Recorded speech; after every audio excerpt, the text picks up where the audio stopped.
But anyway, we start in Numenor. Well, yes, we do. During it kind of looks like what we as people of regular Earth, not Middle Earth, would call like a christening. Oh, I was going to say baby shower. No, but the baby's But the already baby's, born. yeah, true. Yeah. So yeah, it's more like a But christening. like, yeah, but it's something they call the blessing of the children.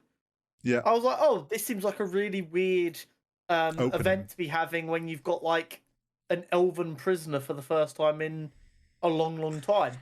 Okay, cool, whatever. I guess shit's got to get done. And then I deleted it, and I wish I hadn't. I just wrote earthquake ? Because everything starts shaking, people start panicking. I'm like, it'd be really weird for an island to have an earthquake.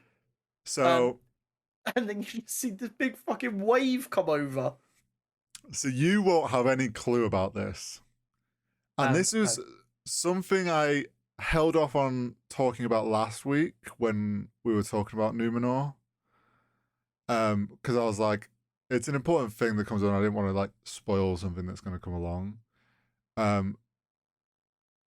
But yeah, so it opens with that, and then you see all the white leaves of the tree falling, and to those that don't understand that, that is a very bad omen when that happens. And it's kind of known amongst elves and the people of Numenor that are elf-friendly. Numenorians. I've decreed them Numenorians a number of times in the notes.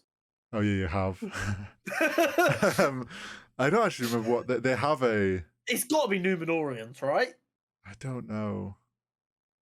Anyway, but like, they're like the ones that are still friendly and kind of feel like they have connection to the elves. Like they understand that the white leaves falling is a bad omen, and that's not like a good sign.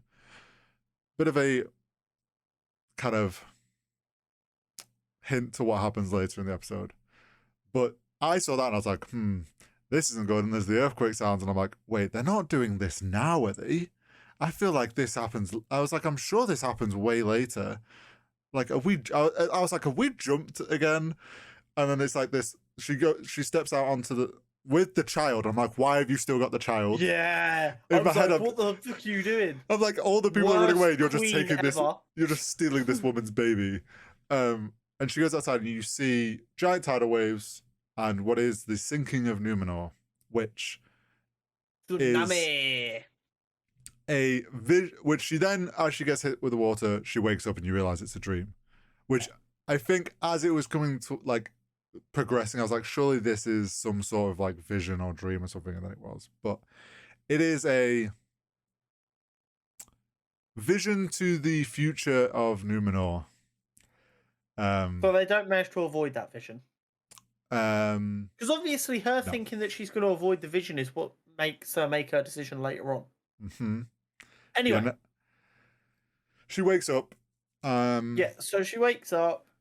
We see the people that Halaban beat the shit out of earlier. Yeah, the punching bag. To quote me here, Numenorians rallying against Galadriel / the elves. I actually spelled Galadriel wrong that first time because I hadn't bothered to look it up because she hadn't been on screen yet. So AIM wasn't available to me yet. So I couldn't double check my spelling yet. Yeah, so we saw the guy that Halbrand had beat the shit out of being like what we've already seen from Numenor, which is their disliking of elves and him trying to like a little bit bigoted. I'm sure some people who've watched some of our episodes probably thought these guys were right on the money. Yeah, get rid of them.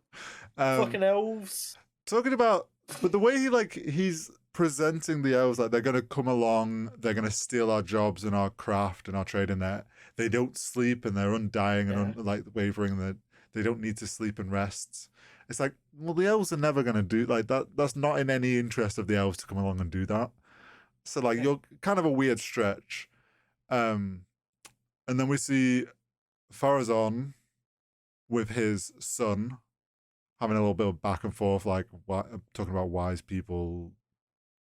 I can't remember what they talk.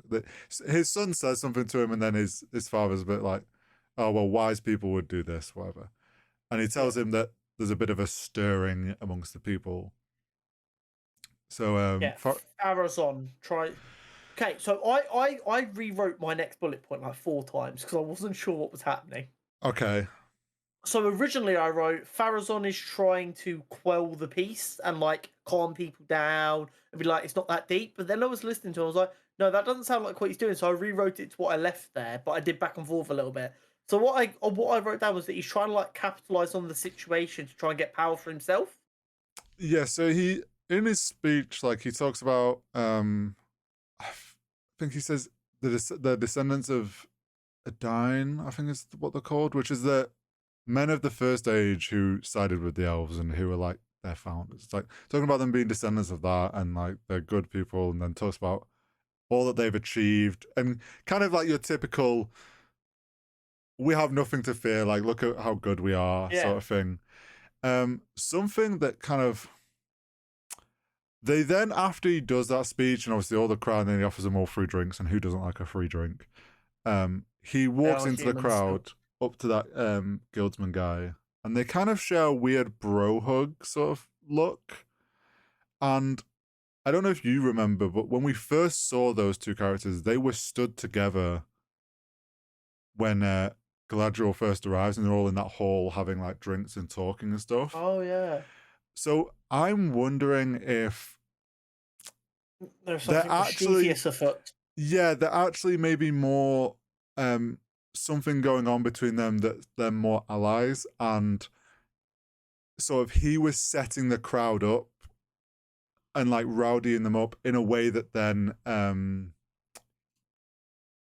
what's it called? Farazon can come in and then seem like the better person and get a better public like standing with the people, like kind Yeah. of falsely rowdying the crowd up so that he can then bounce off that and come out on top. Maybe. There definitely also seems like there's something going on there. Yeah, and it's important that we mention as well that Arian, the daughter of Elendil. Yes. I'm trying so hard to remember these names. What was there in the square watching as this happened? Yes. It's always important to remember when you're watching shows with a lot of characters that just because you have all the information doesn't mean all of the characters do. So the fact that one of these characters saw that happening means she can give that information to her father, which might prove important down the line. Yeah. And Farazon is meant like I'm pretty sure he is the person that's like kind of really does rally the people against the elves and kind of makes a play for power. So I think this is him the start of this. And obviously Arian and her father and her brother are Very much on the elf side. yeah, they're descendants of elf friends, so that's no surprise that she's a bit listening along, and you can kind of tell that she's like, this is Not impressed. yeah. And then Farazan's son tries to chat her up and offer her some wine, and she has to disappear off to do her work. And then we go to Galadriel having a meeting with the Queen. yes, and showing her and explaining that Sauron's back and who Halbrand is, or at least who she believes him to be, and that he is. That the Southlands are in danger, and give me an army and give me a boat, and yeah. So she talks about how he's the exiled king and like his people are scattered, which very much mirrored. I don't know if you remember in Lord of the Rings when they're talking about the people with no king and how they're scattered and someone can bring them together, and they're talking about Aragorn bringing the people back together. It mirrors very much that. Halbrand has very much been giving me Aragorn vibes. Yes. A bit like because Halbrand isn't a character that's existed before now. Are they just setting him up to be like Aragorn's descent? I always forget ancestor. So Aragorn is he is actually from the bloodline of Sildur and the elf friend guy. I can't remember his name now. Aragorn's actually from that. Yeah, he's Elendil, whatever from it is. that bloodline, so he's not going to be linked Okay. bloodline wise to Halbrand. But it's just like very mirroring things of Unless, I mean, who else do we know from the bloodline of Elendil that hasn't existed before now? the daughter. Mm. Yeah. Halbrand gonna get freaky. Nah. So I don't think so. But yeah, they're kind of mirroring that whole thing of like the race of men is spread and broken, and there's a king here that can pull them all together and rally against the evil.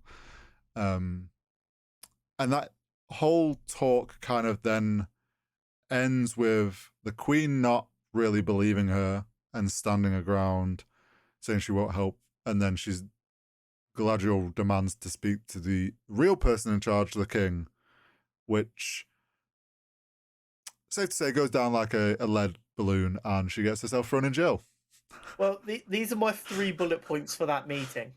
Galadriel tries to explain to the Queen the danger coming to the south. Galadriel asks to speak to the Queen's father. Galadriel is sent to prison with Halbrand. Yeah, it's very much a she still isn't reading the room sort of thing. Elves, they're autistic as fuck. They do not read the room at all, ever. I think it's and also Galadriel is the worst. Yeah, I think it's also Galadriel is very much she feels she has this mission to destroy the evil, and she doesn't care for like if people believe it or not. If people believe it or not, because she knows it to be true, and she feels that everyone should believe her and whatnot. So she's very much very blunt, and it's not working out for her. And she ends up in prison with Halbrand. We do have to find it quite funny though that the person who theoretically can live forever is the only person with any sense of urgency. Yeah. I do find that really funny. You've got all these humans who are going to live 100 years just kind of floating about in no real rush. And she's like, I've lived for longer than you. I will live even longer than you. Can we please get a fucking move on? Do you know what that makes me think though? It's like, it's that situation where when people don't believe it's an issue or something that it's going to, like normal people are like, oh, well, if it is a real issue, it's probably not going to affect me in my lifetime. Like, I don't care. Whereas for her, she's like, well, this will affect me in my lifetime because I live forever. Can we get on and deal with this now? Rather than in another 20 years, 50 years, when I'm like, oh, we're still having the same conversations. Yeah. It was a very interesting meeting that I think shed a lot of light on what is happening in Numenor. Yes. And then we cut to Isildur, on a boat, doing his usual daydreaming. Was he like on like his like final test or something for the Sea Moss? Because I know he was close to graduation. I think that was his. I think that was the final test, or it was the like mock test. Like the one right before or something, but I have a feeling it was the final one and they were going to graduate off that. Yeah, because that's the only thing that makes sense to me as to why he would pull the crap that he pulled then instead of just waiting out a little bit longer. Yeah, I think it was the final sort of like test for him. And we got him, see him daydreaming, and it's hard to tell because with the sun setting over the lands, that doesn't make it seem like he was looking at Middle-earth. But I don't know if they want you to think he was like staring across at Middle-earth. Was he not looking at the far side of the island where his brother used to talk about and where he wants to go? I think so. But that's meant to be on like the northwest side, which would mean it's one of those where it's like, I think they wanted you to think he's like looking at that part of their Numenor and like that land. But it's like, it's one of those where they're going for a shot and maybe the geography doesn't quite line up with the sunset, but it looks beautiful, so we'll let it slide. But yeah, then he lets the rope slip, thinking he'll get himself kicked off, but he gets him and his friends kicked off. Yeah, and that leads to a pretty rough encounter in the street where his mate basically calls him a useless piece of shit who's selfish as fuck. Which I think's fair. I mean, yeah, 100%. If you were like, imagine you're like in your final year of uni, you've worked really hard, you're genuinely like living your dream, and your mate who's tagged along but never really been that into it does something and gets you expelled so you don't finish. You'd be pretty fucking mad. Yeah, you would. And based on my understanding, it seems like being a Sea Master is like a very honourable thing for the people of Numenor as well. Yeah, because they're meant to have they're meant to be known for their army because obviously they stood with the elves and fought with the elves. So they are known to have a very strong army that's meant to be pretty much like undefeatable because they helped beat Morgoth or whatnot. So yeah, probably being a sailor or whatever the like roles, any sort of military role, I would imagine is quite a good high standing. It seems like that and being a craftsman of some sort, because of obviously the guild medal things. Those are the two like highly kind of held positions and jobs. Yeah. But it'll be interesting to see how that develops. Yeah. And then we know that from the story, like how this is going to progress, we know Isildur will end up going to Middle Earth with his dad. So, I mean, and we kind of see the beginning of that, like towards the end, later in the episode. Yeah. I'm trying to talk as if I'm watching the show right now, Hori. Yeah.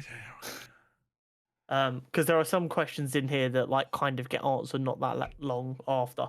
Okay. So then we cut to the opposite of beautiful Numenor. Yep. To dirty, filthy orc camp with Arondir on his knees as we left him at the end of the last episode. Yes, being approached by a very blurry fella at the end of the episode. Very blurry fella. What? You could not have sounded more English there if you tried. That right there, Susan, is a very blurry fella. What? Like no, you're not wrong. It was just no, that's what I said. But we get our first look at fucking god chaos. My knee off my fucking desk. We all the listeners heard that squeal. Don't worry. That really fucking hurt. Okay, sorry, continue. Fuck's sake. We got our first look at Adar, who has been named a couple times by the orcs, and we've heard the name thrown around. Rumblings. We talked about him last week, and my understanding was he was a corrupt elf, and we see that very much, yes, he looks like a very much corrupt elf or very badly scarred. We don't really know much about who he is or where he's come from. Yeah. He's definitely disillusioned with orc kind and feels like, elf kind, and feels there's some kind of conspiracy that all of the elves are just kind of taken in by, and they're too blind to see the truth. Yeah, and he's talking to Arondir, asks him like where he was born, and they talk a bit about those elf lands. Yeah, which shows he was definitely born as an elf in the Elflands. It's not like he's just happens to look like an elf, or like the orcs kidnapped him as a baby before he knew anything. It's very much he lived that life and playing into like he has been corrupt and he's gone this way. And he talks about like, I traveled down the river, which I thought was kind of, if you paid attention to his like armor, it almost like looked like a river on his like chest plate. So he obviously is like, wherever he's from, he's kind of kept some of that with him, like as an identity sort of thing. Well, I wrote down a couple of things about that interaction that interested me.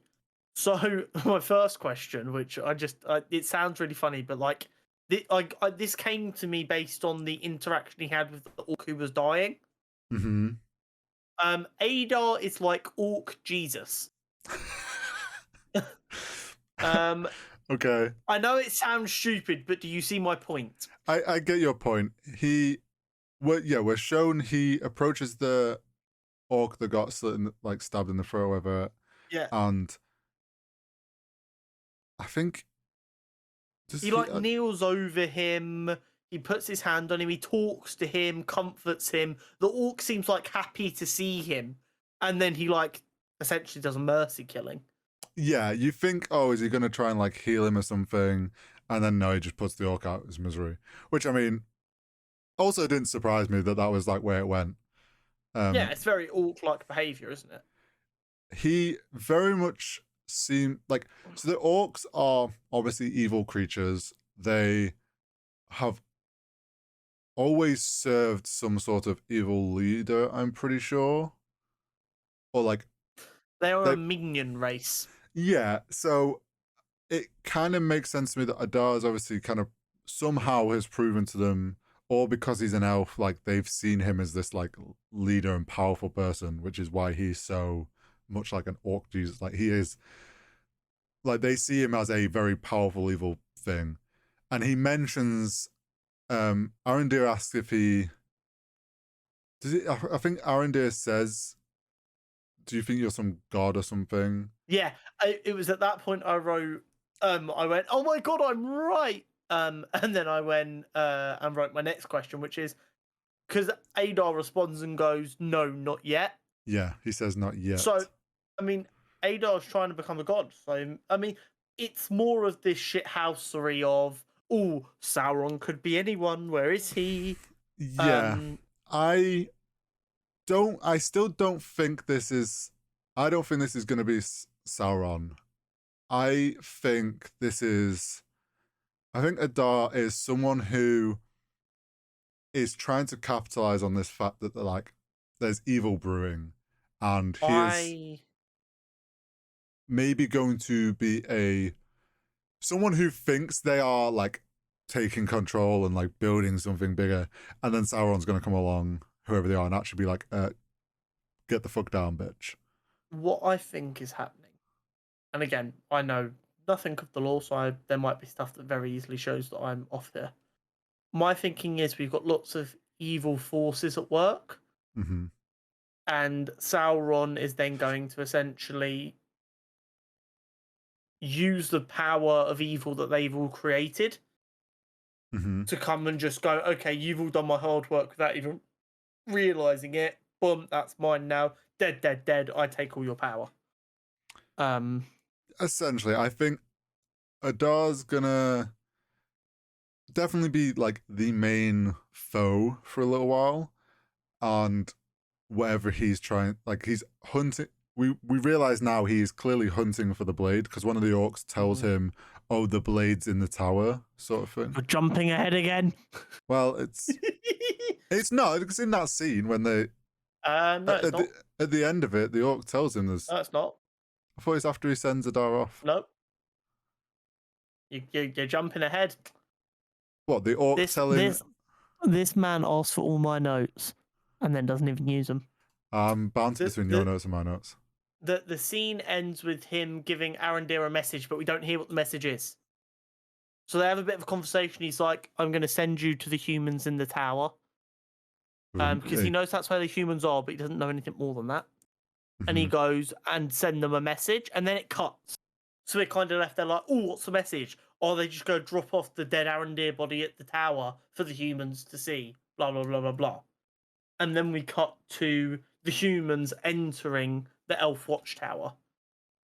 And we find out that the humans from basically villages all over the Southlands have converged at the Elf Tower because what's happened in the village we've been seeing that where Browin and Theo lived has clearly been happening to basically every village. Yeah, there's a scene where the woman asks where this next lot of people from, and I forget the name of the town they say, but I'm pretty certain that is the name of what officially is what becomes Mordor. Well, so like they're basically confirming that this is the area that becomes Mordor. Yeah. They then discuss all like the food issue, not having enough. Yeah. So this leads to the Browin and Theo having an argument. Theo's like, they should go back to the village while the sun's up, where it's going to be safe. Take a raiding party, go in, grab all the food, bring it back. There'll be plenty of food there. It will feed everyone, and it will be a lot more food than just scouring the mountainside for a little bit of luck. Which is a valid point, but it's her little boy. She doesn't want to risk him. Yeah. And then we end up seeing Theo and his buddy old pal fuck off, don't they? And decide Yeah, to do it. they head into the village. What I wrote here, I don't know which part of the interaction led me to this. I just Uh-huh. wrote Theo clearly under the influence of darkness. I don't know why, but for some reason I'm treating like evil and darkness as like this drug that infects your mind.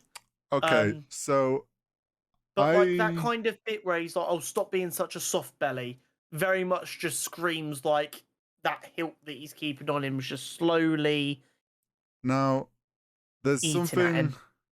Yeah, like he's obviously got a bit more confident when he first was showing, like a bit more like, I don't know. There's a bit more anger and aggression. Yeah. Now there's something I want to point out, which I was like, his maiden, like when they're stood there, like overlooking the village, Hmm. his um mate has like his shirt, and you can see like sort of dark veins all across his chest. Now, if you recall back to when they first found that hilt in the barn, Rowan picks it up and cuts himself on it. Oh shit, he does. Um, and he doesn't look that great. Like it's only a very short shot, but like when you look at him, you think, he doesn't look. He looks like crap. And it's very similar. I don't know if you remember in Lord of the Rings when Frodo gets stabbed by the Wraith sword in like the shoulder, and it starts going like black veins around it, because what that sword does is it breaks off in them and then it corrupts them. And one of the theories I've seen about the sword is um it's the first Morgul blade, which is what those swords were. And that's Okay. why it uses your blood to rebuild itself, but then when you stab someone, it like all breaks away and it leaves a bit in them. So this, like his mate not looking great, could actually be he is not great, and this is one of Maybe the that's first why he Morgul left him blades. behind. Um, I think it's more just his mate's wimp and wanted to run away with, like. I mean, would you want to chill when there's Oh orcs no, cutting no. about? Like I'm not surprised he did that, but I do think there's so like I think that Rowan guy, he's gonna like Turn. progress. Yeah, he's progressively gonna turn worse, and it's gonna Um, be because of the blade. I did. I'm not sure if enjoy is the right word. We'll go with enjoy, and I'll see if a different word comes to me. I did enjoy the way they dressed up the village with like the half-eaten and rotting carcasses everywhere to show the way the orcs just devour and destroy Oh as yeah, they like move through.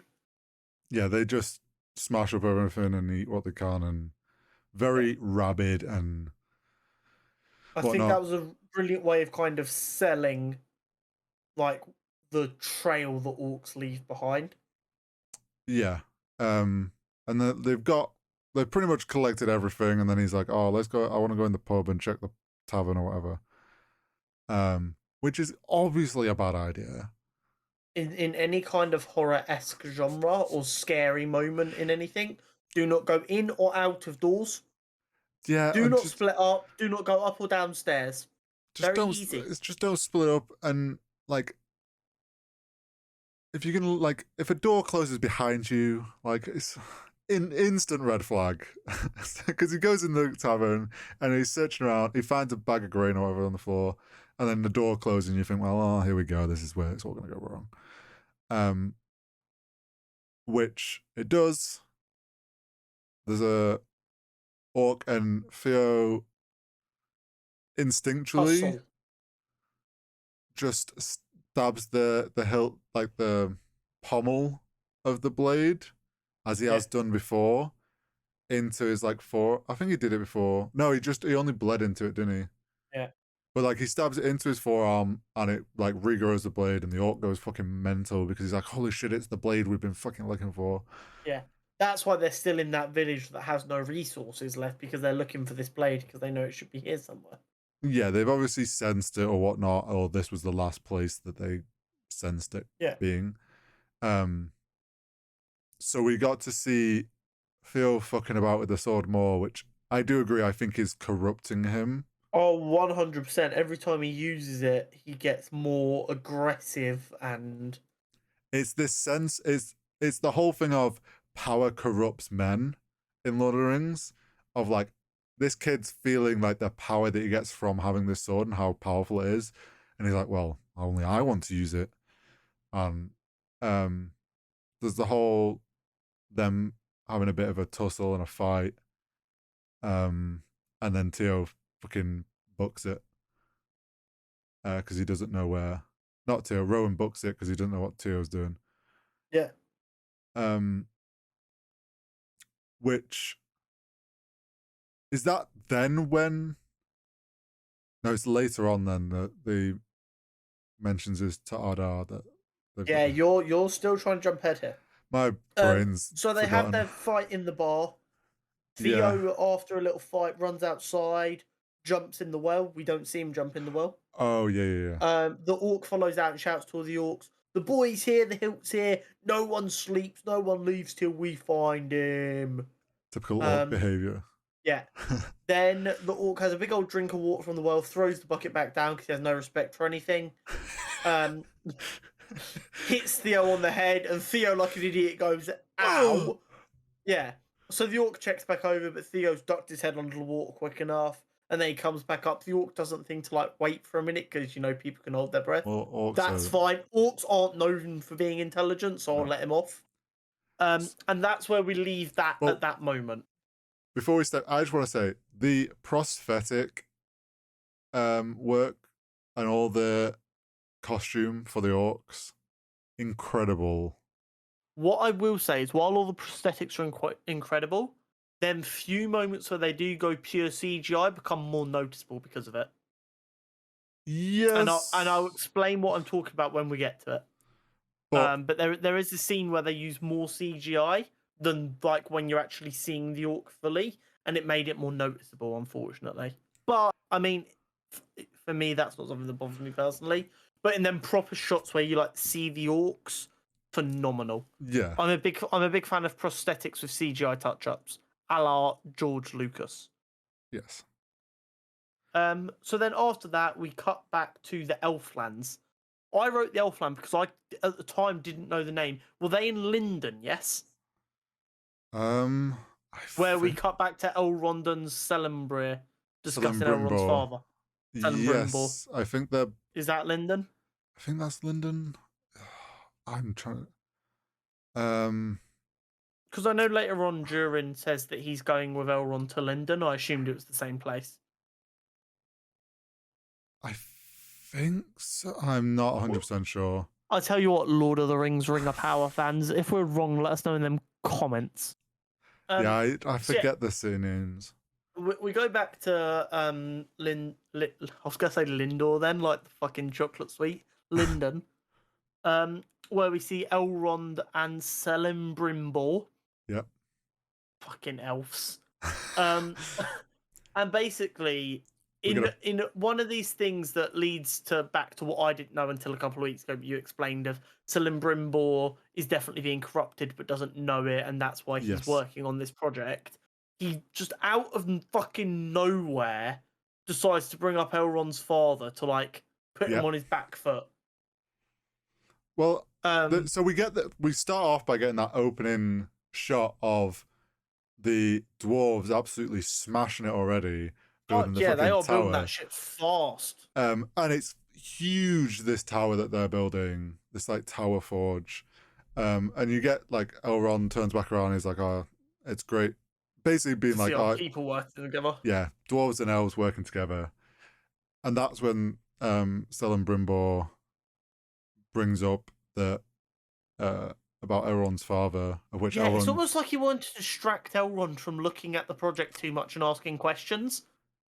Yes, and I think it's also I think it was more like genuinely in that moment he had like a bit of a, because elves are very much on visions on stuff, like he saw Elrond's father instead of Elrond, and kind of like this little bit of a flashback, of which Elrond didn't know that he'd met his father, and then Celebrimbor mentions that his father had said to him, one day his future will be in my son.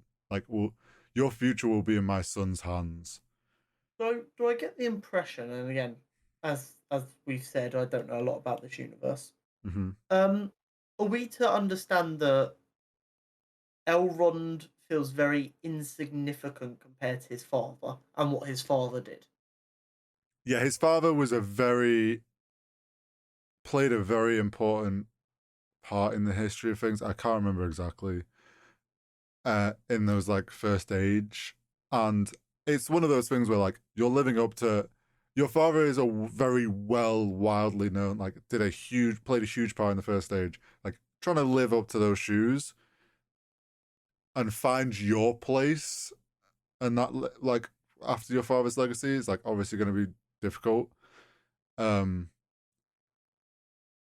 especially if it's now been like so long since like his father died. But that whole thing of saying that Celebrimbor's future is in Elrond, going to be in my son's hands, I feel is them somewhat. They're obviously hinting at the fact that it for Celebrimbor to his like future and his calling that he feels is these rings that he's going to make.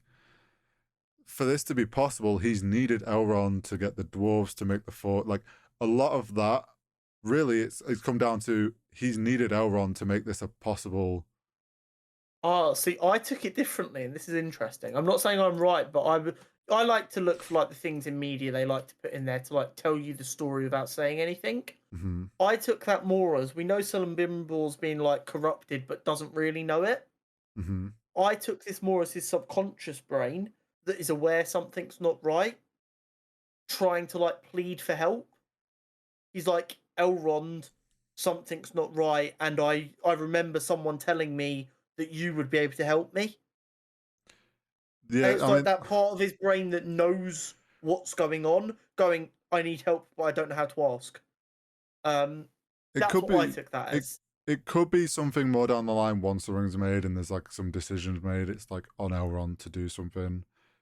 I think the way they were trying to set it up with that is like all we know about is that Elrond's helping him this forge being made, so it's all something to do with that, and Elrond's a big part in something that Celebrimbor wants to do, um, which I think is more of a nod towards these rings because obviously we know Yeah. where that all leads. Um, and then the conversation kind of tapers off to Durin.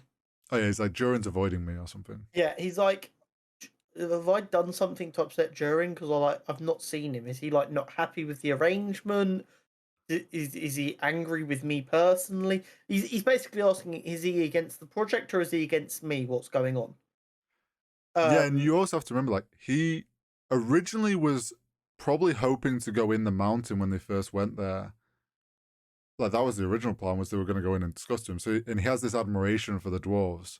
And then that plan changed and he had to go back on his own. He It could even be that, like, he feels something's being hidden from him. yeah, But yeah, he's unsure what's going on. yeah. To which we then cut back to, and this is going to hurt you even more. I put Dwarfland, because I forgot the name of the city in the mountain. um, Moria or Khazad-dûm, or I forget his other name. Khazad-dûm. Yeah, okay, cool. That's fine. Where Elrond is obviously looking for Durin, and he's Yeah. talking to Disa about where's Durin.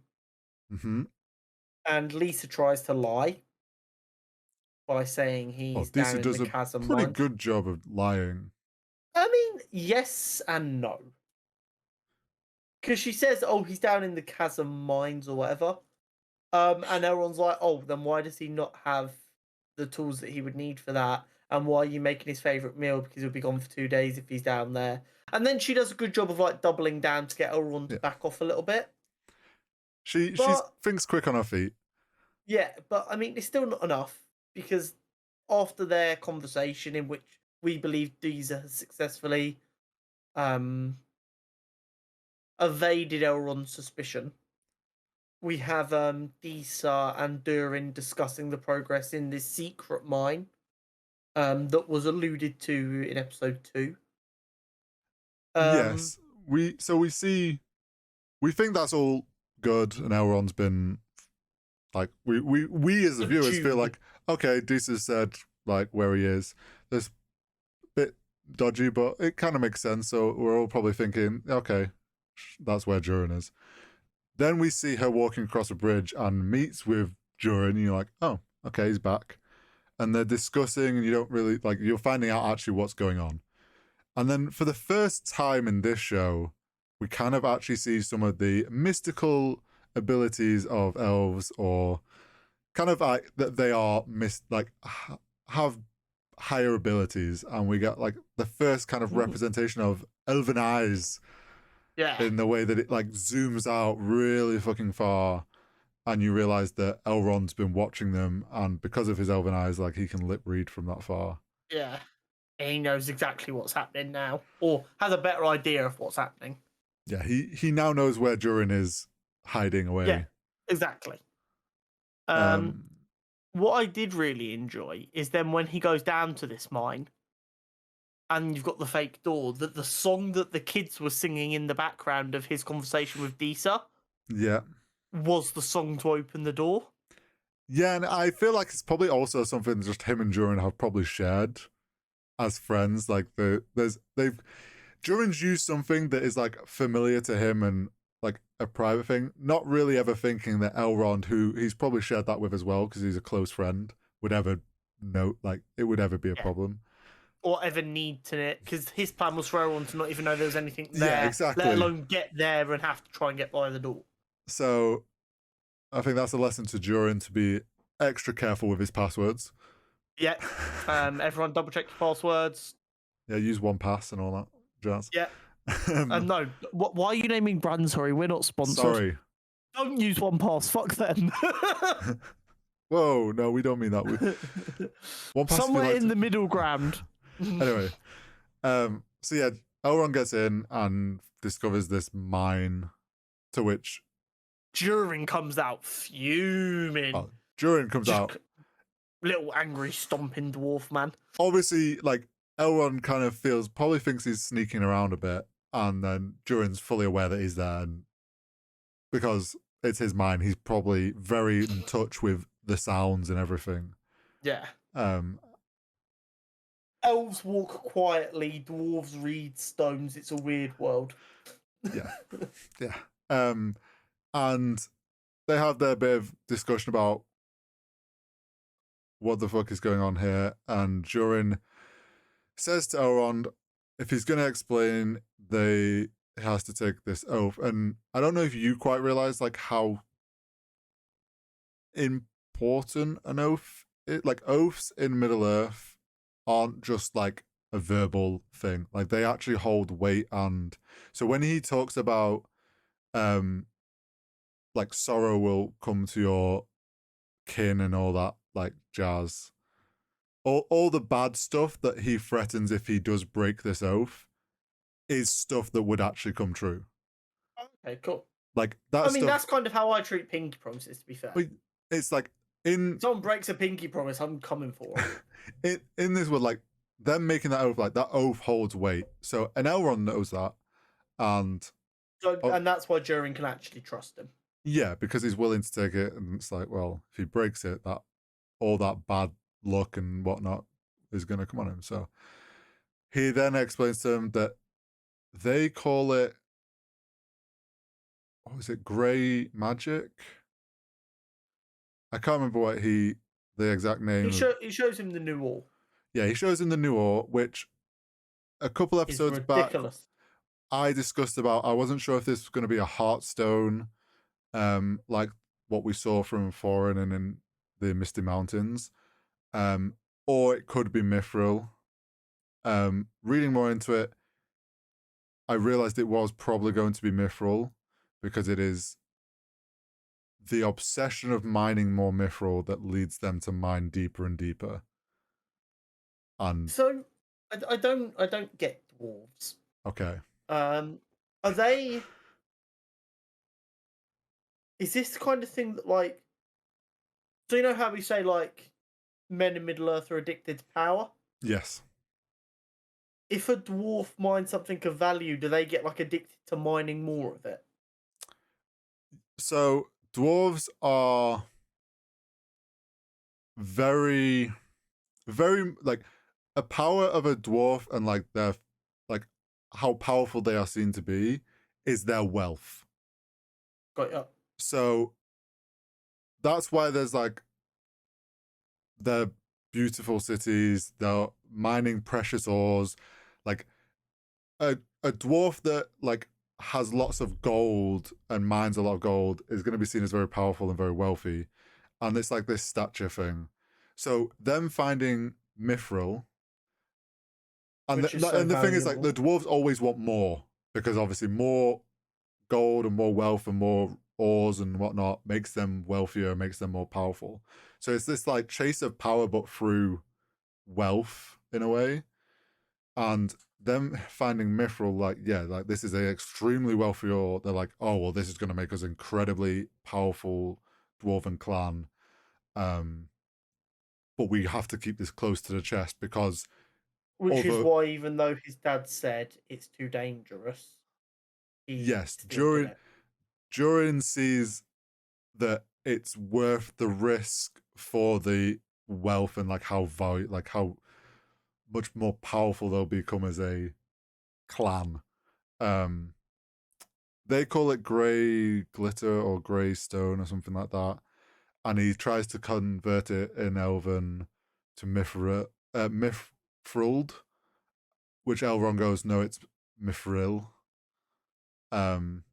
which I think is grey sparkle or something.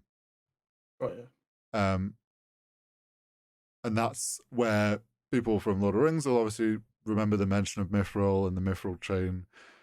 It's a very light, very very strong, but also very light at the same time. It's your classic kind of sci-fi fantasy fake metal.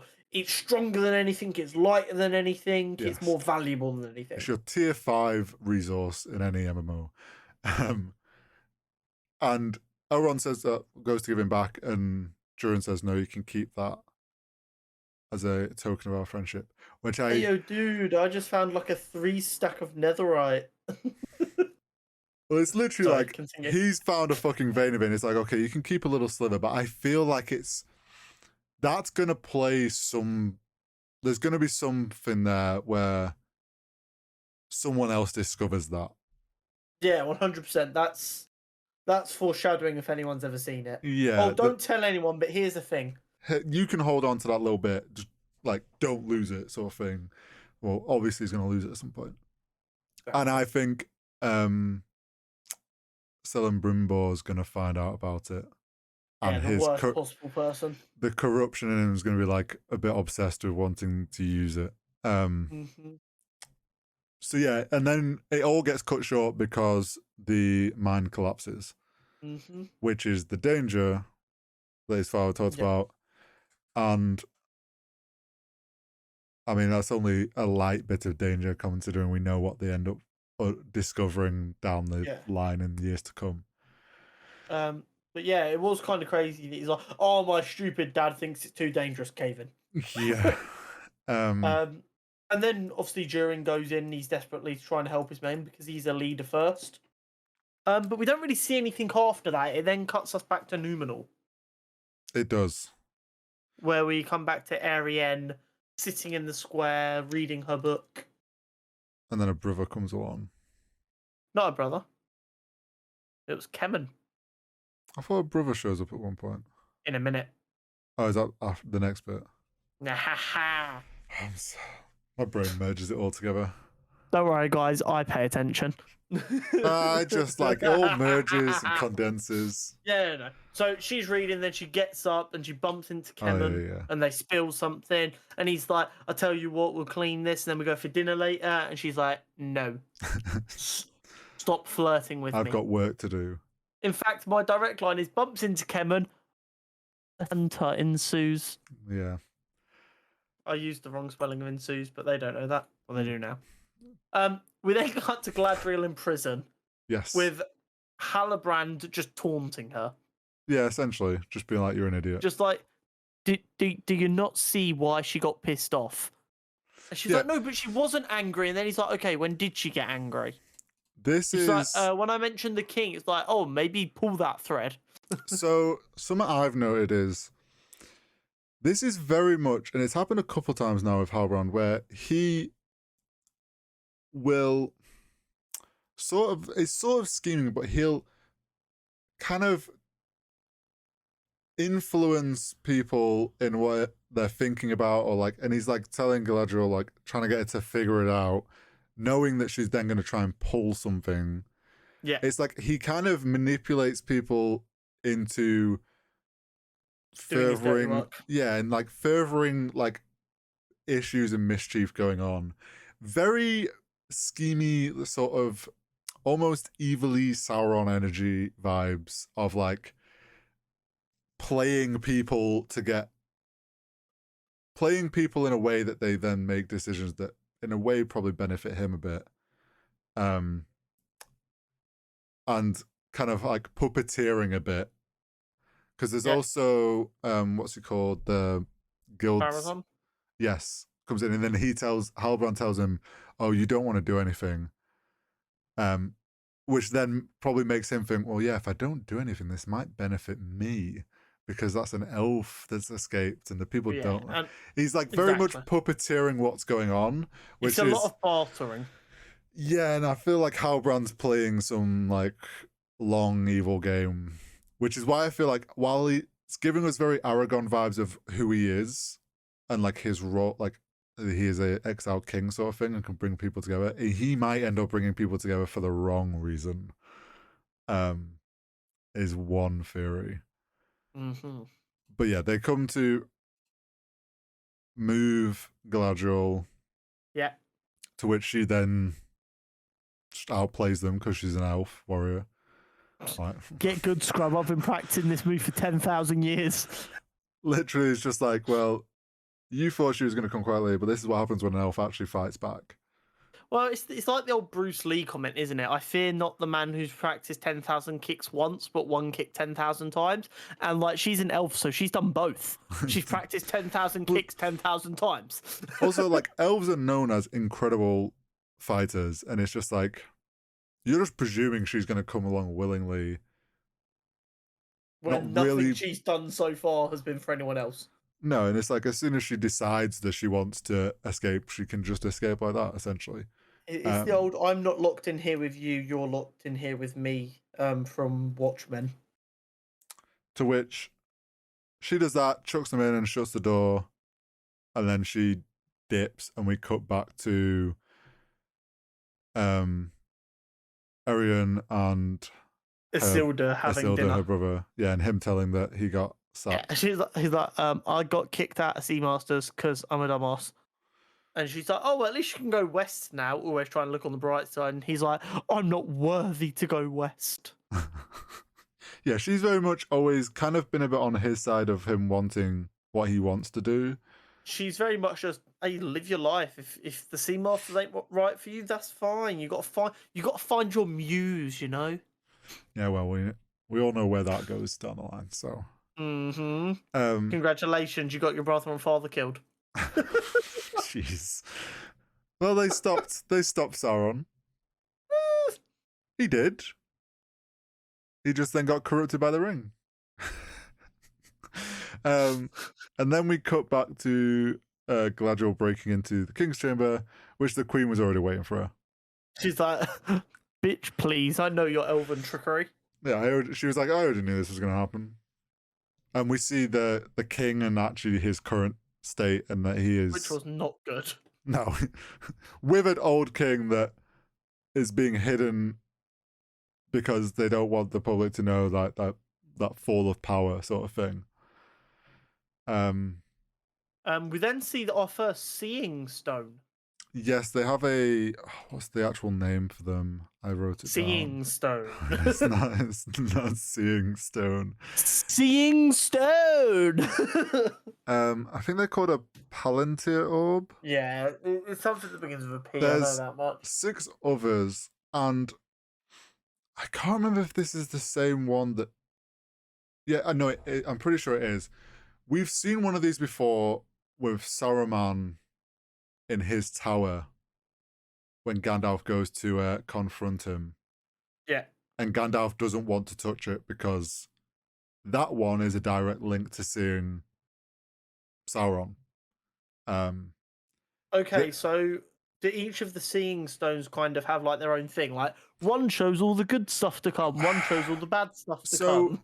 It seems I read something about, I'm pretty sure there's a quote from Gandalf who Gandalf says that like he was tempted to use that one and turn it and face it towards the elven lands and see the elven trees and like look into the like the golden days.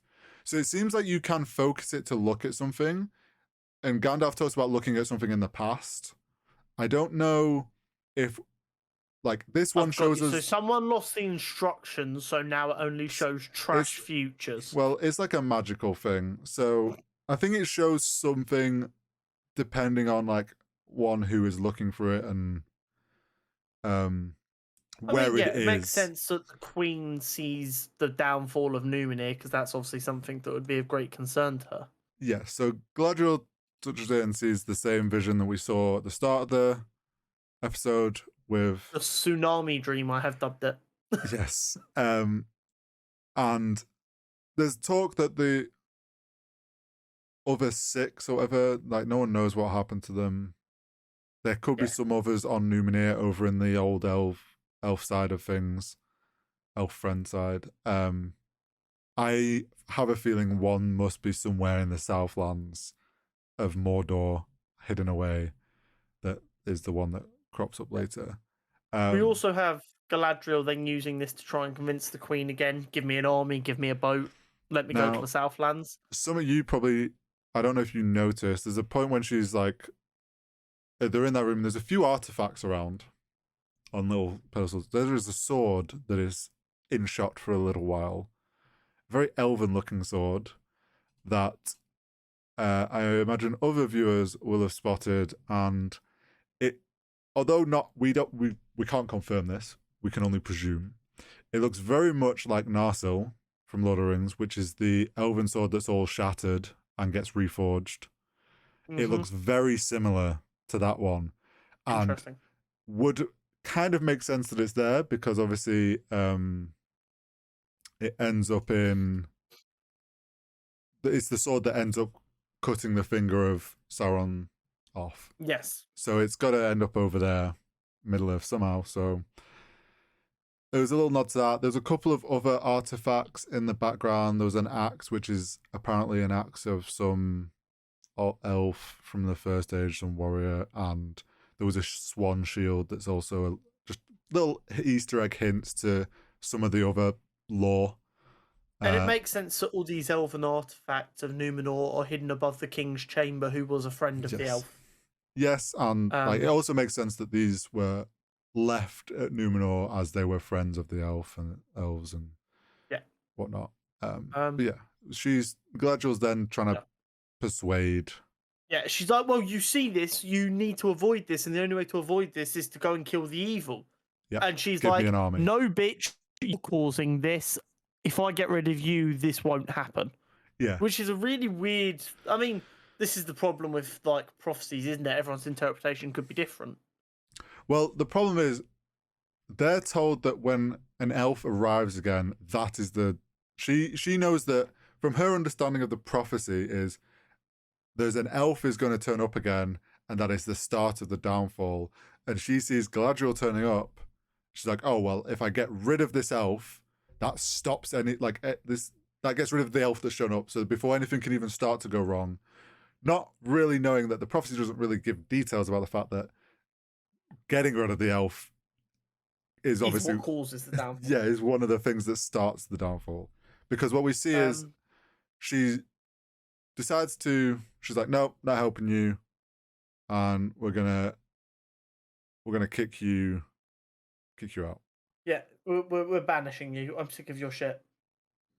At which point she goes, I plan to send you off myself tomorrow. Yes. And then we cut back to the elf tower. Yes. With Rowan arriving with all the food. Yeah, on his own. Yeah, and Not then looking great. yeah, you're looking really shit. To which Brownie, Bruin, lady, Yeah. um, I don't know her name. Theo's mum. Yeah, I've Theo's got it mum. written down, but I don't know how it's supposed to be pronounced. Goes, where's my boy? Where's And my he's boy? like, he looked like he could handle the orcs, so I just left him. Yeah, it's like, he was right behind me. No, he wasn't. Like, we know he. At no point was he just behind you. We know, but he's just like too much of a wimp to admit that he ran Yeah, away without him.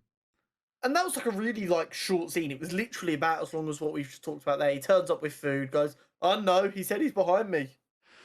Yeah. And then it cuts back to the village with Theo still hiding in the well. Well done for not falling asleep and drowning, Theo. I mean, I would have. I'd have definitely got cold with the water, dozed off, sunk to the bottom, drowned, died. Oh, you Very just sad. wedge yourself well enough that. So then, after all these hours, and this is the only issue I actually have with the episode. Okay. So we know that orcs are more dangerous when the sun is covered. So like the Yes. clouds come in just before it all goes wrong. But he waits till night time, where they're going to be even more dangerous because there's no danger of the clouds breaking. Then when they're all still searching for him, it's not like they call out and go, "Oh, like really bad AI in video game style. Oh, he's been gone for 30 seconds. He must not be here." He then just gets up and tries to escape. So I get he was using the darkness and the shadows, and this is where, like earlier I said, because you can't see the orcs fully, they use more CGI and it causes the orcs to move differently because right. it's not an actual person. Yeah. And I noticed it. Don't get me wrong, it still looked great, but I did find myself going, they're moving differently now. So something to note, like they make you think it's nighttime. Yeah, I mean, But actually, like, we'll get to I just assumed they'd been on the run for like a long time. So, considering like how long it took the other guy to get back, I get the sense of something you'll remember from Lord of the Rings is like Mordor becomes pretty much always in like darkness. Like it's always, there's no sunlight over there. The evil is blocking out the sun. Like it becomes a very cold, dark place. I think this is like showing that it was obviously overcast and cloud, like, but they're trying to make it like things are getting darker in these lands. And yeah, why he waits that long and chooses that, like, I get it, trying to slip away in the night, but like there's gonna be more orcs around. And he got cut on the leg, so that's still a problem. And he starts trying to run away, and like he's fucking limping. And typical sneak in tall grass to hide from AI. Sort of like video game logic started happening where he just dives into long grass, and you're like, "There's no enemies here." Which very much so. And then he like gets up and goes to the next bit, and then you think, oh, he sees the tree line, he's home free. And he goes to stare on the corner, and smack, he gets like grabbed by the OG orc that he was fighting. That first orc that he pissed off. I guess chucked to the ground. Yeah. Oh wait, we've missed stuff. No, we haven't. Ignore me. No, we haven't. I'm full of shit. Pretty sure this all. I'm full of shit. All went off at the same time, right? Yeah, no, my eyes dripped down to the right characters, but in a next scene. Oh, okay. And I looked up and I was like, shit, have we jumped? And I realised I had jumped. I apologise. And then my favourite character so far, Arondir. Yes. Fucking rocks up and he's like, "Ayo, Theo, I know you hate me because I'm shagging your mum, but I'm here to save you." Rats. I mean, that's essentially what it is. Yeah, he doesn't like him because he's like flirty with his mum. Yeah, and I mean, he's also a bit anti-elf. Yeah. Theo's a bit UKIP youth. Now, this was one of the. I feel like this slow-mo scene went on a little bit long. Yes, Like I concur. I get they're trying to show like the speed at which elves can, like, he's grabbing arrows out the air and like he's reacting and pushing Theo down before an arrow even Yeah. hits him, and sort of like pretty Theo like is literal dead weight in this situation that he's Yeah, like, trying to keep alive. they're trying to show that Arondir, like, elven reflexes are so quick, like he sees this stuff coming. Like, He's but an elven warrior. Look how sick he is. I would have liked to have seen like him pushing him down, that like moment of knowing the arrow is going to hit him, pushes him preemptively. Like, that's slow mo cool, and then it's like it would have sped up and shown him catch the arrow at full speed and fire it, like stuff like that that kind of shows the speed at which they actually can fight. I think would have been cooler than just having the whole thing in slow mo. And then the mum rocks up, fucking, now he's got 2 dead weights to cover, and they have a little moment while there's fucking arrows flying at them, and it's just like, what are you doing? Just fucking run. There's no time for like a oh mum son moment in the middle of a fucking fight. But they do they break from the forest line, so they're not in the trees anymore. And it looks like Theo can't move anymore. And Arondir's like, fuck it, I'm an elf. Let's just stand our line here. Yeah, we might die, but we'll die as the heroes, I guess. Yeah. And then they get really lucky and the clouds break. Yes. And the sun comes through, which stops the orcs. Here is my issue. Okay. In the last episode, yes, we saw an elf get out, and then from nowhere that we can see, it's lit the fuck up with arrows. Yes. These guys, now the sun's broken, start hobbling away, and we see arrows come flying, missing them by a mile. And it's like, bro, they're not even moving fast. And we know you got some sharpshooters knocking about that apparently are like fucking accurate as shit. So what's going on? Do you guys not actually want to hit your target, or? So here's my thing. That was at the like prison camp where they've obviously got more competent orcs. We've already seen the orcs. The smart orcs work at the camps. Well, let's be honest. We've already seen the orcs in this camp are not very competent because they couldn't find Theo. Like, let's be honest. He jumps in a well and is like, they're clearly not the brightest. And so probably, you're finding it very possible that they're inaccurate as shit. Yeah, they're just like, they're the ones that are getting sent out to go search for the dumb shit because they're no use in any other job. I'm just saying, eventually one of them arrows should have just like hit one of them in the leg. Yeah, like I get what you mean. It was they were definitely trying to sell the whole like sunlight and the elves and like the light versus darkness sort of situations going on. It's not too late. We can recover and fight back. And they get back to the tower safely. Yeah. And this. We then cut to, as they're walking away into safety, we cut to Disa singing at what looks like a funeral or vigil. So, if you recall, when Elrond first met them in episode 2, they talk about the fact that she sings to the rocks. Yeah, during meta at one of these rituals where they sing to the rocks. Originally, I thought it was that again. Is that the same vibe? Yeah, it was definitely that vibe. The only thing was, because the last thing we'd seen was the cave-in, I was like, was this like the funeral for the dwarves who died? Or is it like a vigil or something? Because we don't know if they're dead or not. But we then find out that it's her essentially saying a prayer to the rocks of anyone who's alive, like, release them to us. Yeah. And it works, apparently. Well, it's like... Durin rocks up and he's like, we got them out, they're alive. As they're finishing, like, it shows you a shot of the ground and like all the little rubbles like vibrating, and then Durin it appears and it's like they've all been freed and are alive. Yeah, we got the last body out, they're all alive. And it's this whole thing of like the dwarves are very in tune with the mountain and have these like ways of communicating with it, which is obviously how they found the mithril. Yeah. But but obviously also know there are things. Resonating. Sorry, I was Yeah, trying to that think was of the it, word when they resonating. sing the song. It's resonating. Like, sorry, Like the word just jumped into the forefront of my brain. I was like, that was it. it's obviously something that's going to crop up again because there's this whole of like Durin wants to keep mining Mithril. It's obviously going to start ignoring the places they shouldn't mine because there's Mithril there and sort of things.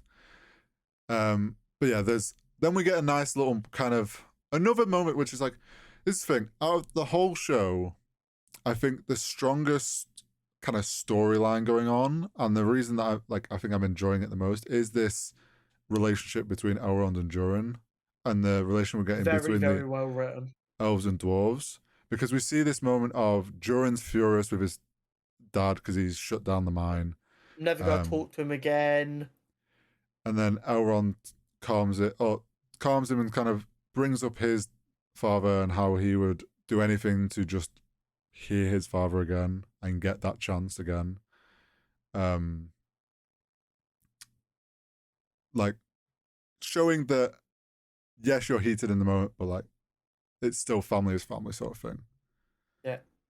Which led to another really nice scene, in my opinion, with Durin and his dad. Yes. Of his dad, like, I thought it was going to be like a really heated debate. When we first saw the shot of Durin's the third, who's his father, sat on that chair, I was like, is he dead? Oh my god, me too. I was like, is he been like assassinated? I was like, has he just died of old age? And then this is going to be like bittersweet because Elrond's just told him that, and then he's now actually not going to get the chance to remedy it. But no, yeah, it did have them kind of vibes. Just very stern, still father. Yeah. But then they had a really nice interaction where his dad's like, it's fine. Yes, we will interact.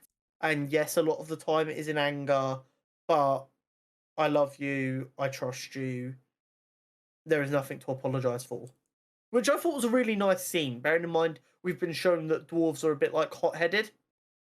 Yeah. I think it was nice to see the two of them kind of essentially hug it out and be like, it's good.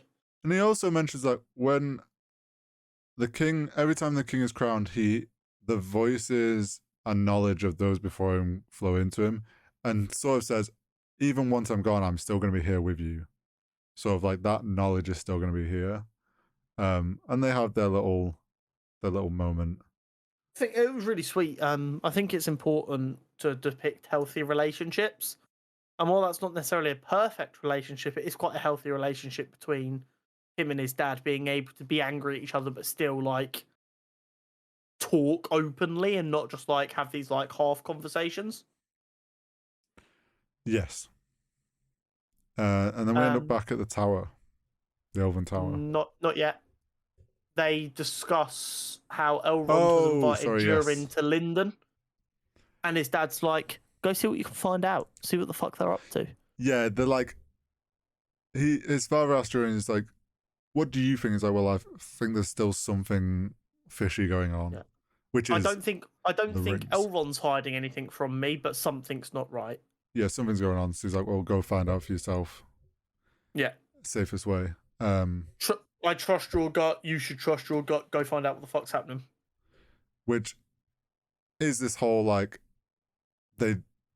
we've not been told that the rings are going to be made, but it's this obviously knowing something. There's a plan to do something or make something. So the dwarves just are trying to work out what the fuck it is. Exactly. Then we end up back at the tower. Yeah, then we're back at the tower, which is essentially just, or the first bit is just Arondir passing on the message from Adar. Yes. Which is essentially, to boil down all of the Middle-earth bullshittery, I'll let you live as long as you pledge your allegiance to me. Yes. Very traditional baddie kind of. I'll let you live if you're on my team. If not, orcs will come kill you. Yeah, exactly. Then we get, I think, in my opinion, one of the most interesting scenes in the entire show, where you have Theo is leg bandaged up, looking at the blade, and then Waldrick kind of appears, and he's like, "Oh, after all you've been through, you need a drink, lad." And he's like, I know you've got my fucking sword. Well, this is the thing, right? Like, he knew it was in the barn because he put it there. He's gonna know it was gone.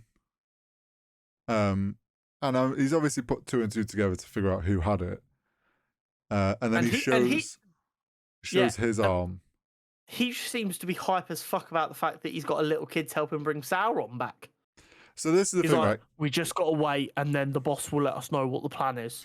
He shows Theo his arm, in other words, and you can see the scars of the pommel of the sword where he's obviously been doing it himself and fucked around, like, realized that if he does that, the sword grows and whatnot, and, like, obviously that power's corrupted him a bit.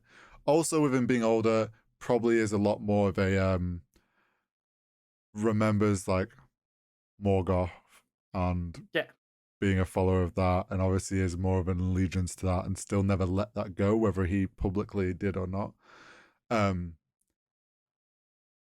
Well, I mean, he was the owner of the pub, wasn't he?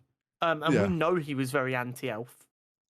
He was anti-elf, but he wasn't, like, necessarily like, he didn't, like, that guy that stood up and had a go at the elf. He didn't outwardly show it to the elves that he was against them. He just, you could tell he just put on a face for the... Yeah, he's a loyal follower who knows he can only be effective if no one suspects him when the time comes. Yes. So he's obviously probably going to corrupt Theo more into that mindset and way. Yeah. Which will be interesting. And then we get the cut. And then we get a cut back to the orc camp where Adar gets told about the hilt. Yes, which I just presumed my brain thought was earlier. But yeah. So Adar now knows the hilt is at the tower as well. So essentially it's like, let's be honest, even if they side with Adar, he's still going to want to come and get that hilt. Either way, Theo's probably not safe. Very, very much. Unless he presents it to Adar or something and asks for his fucking allegiance. So that hilt's going to be a very important part, I think, towards the end of this season and play a big role. Then we get to see Galadriel getting banished. Yes, she's being marched towards the ship. And then as she gets on the boat and the boat starts rowing away, the tree starts fucking shitting off leaves. Like, oh no, red alert, red alert, red alert, Nino. And then all of the people who know just kind of side-eyeing each other like, shit. You get the Queen's walking away when it happens, and you've got elf friend bloke. I forget his name. Elendil is stood on the dock still. Him and the Queen kind of share a line of sight, and they're like, the first time you kind of get him realizing she still appreciates the sort of elves and understands, like, their heritage to the elves and hasn't fully turned against them, sort of thing. Because her look of, oh shit, he recognizes and he's like, oh, we're both on the wavelength still. I know that you're actually on my side, sort of thing. That scene had big energy when you're playing like an RPG game. And like you choose a dialogue option, and then all of a sudden everyone draws their weapons, and you're like, "Shit, wrong option." Well, it's like when you pick a dialogue, and then in the top right, it's like, "So and so will remember this," and it's like, "Ah, shit, I picked the wrong thing." Oh no! So then there's the next shot is like Galadriel's back on land. It's not quite. It's it cuts to her like addressing the people. We don't actually see Galadriel get off the boat. Oh, I thought we saw a shot of Galadriel. I can't remember. Unless I'm misremembering. I thought it cut to the Queen addressing the people. And then she's like, I've decided that tomorrow I will take the elf myself. And then she walks out behind. Yeah. And she's like, and we're going to the Southlands to fight this evil. And then Pharazôn's like, sweet, we're getting rid of the elf. The Queen's going to go die. All the power to me. Who wants to help her? Yeah, so he's... Obviously, I think this is where we're going to see him make a play for power while she's gone. I mean, the logic to me would suggest that he's doing this to try and get all of the Queen's loyalists off of Numenor, so that everyone's like on his side. This is the weird thing to me, is like they're known for having a great army, but then the shot we see is them asking for volunteers, which doesn't really scream great army that can fight like alongside the elves or whatnot. I feel like this. Do you know what I think it is? I think it's like, you know, you got like the Queen's Guard in this country, which is your soldiers who are very ceremonial. Yeah. I think they have quite a prestigious army in that ceremonial sense. No, they're meant to have like a very powerful army. Oh, okay. Maybe they were just worried they didn't have enough peeps. So, my thought is, she doesn't want to take like a full-on army yet. It's more she's going to go over and be like, find out actually what the fuck is going on. So for like their first trip, they're just like, okay, well, do we have people that are willing to come over? Because it's probably going to be a one-way trip sort of thing. Which we get his son puts his hand up, and then his two mates who also got kicked off from being Maritimers or whatever, put their hands up because they're like, oh, well, finally we got a fucking chance to actually be on a boat and do what we wanted to do. And I think this is where we're gonna get that they're gonna end up over in Middle Earth. Yeah. And this is gonna be actually the start of the downfall of Numenor. Which is really interesting though, because obviously when Galadriel was getting sent away without their help, the leaves start to fall. But Numenor still falls, even though they try and help her. So was Numenor destined to fail? I think because, let's be honest, because it's already written to fail, like they have to lead to that. It obviously just, they've potentially delayed the start of it. I guess my point was they changed their mind based on the fear from the tree. Yeah. Yeah. So they they changed their mind. So it looks like both options ended in failure for Numenor.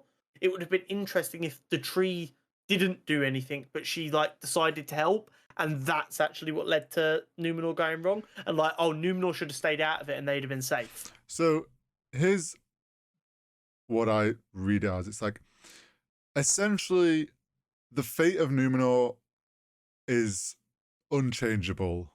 Like, it's going to happen either way because the gods are foretelling it, and it's like no matter how many different decisions you try to make against it, it always finds a way that it's going to end up falling, sort of thing. So no matter what they actually try to do, they can't avoid the fact. I think what it was like them sending Galadriel off on her own would have been the fast track. Because that's them separating themselves from the elves, which is where the downfall essentially comes from, is they essentially are like renouncing the elves, so then the elves are like, well, fuck you.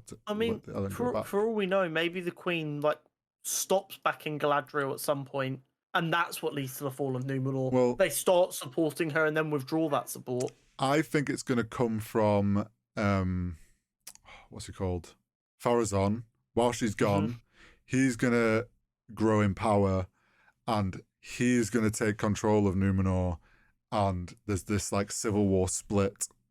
I'm pretty sure is actually how it's meant to lead up to. Is there's like a civil war split where those that want to support the elves all leave and go to Middle Earth, and then those that don't stay, and then the ones that stay end up getting sunk. Fair enough.